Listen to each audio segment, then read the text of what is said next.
Not every voice in your head deserves authority.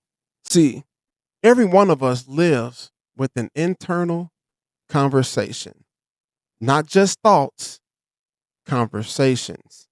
Your mind is constantly interpreting your experiences, and depending on what voice you've been listening to the most, that interpretation can either empower you or undermine you. See, some people have a voice that constantly encourages them, but many of us grew up with something different, an internal critic, a voice that questions every move, a voice that reminds you of past mistakes, a voice that says things like, "You're not ready. You'll probably mess this up. Other people are better than you. Don't try too hard. You might fail."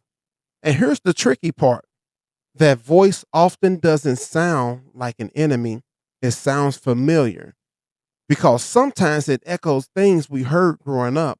Sometimes it reflects criticisms we received in the past.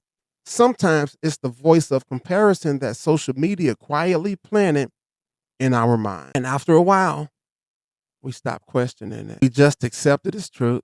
But hear this clearly: not every voice in your head deserves authority.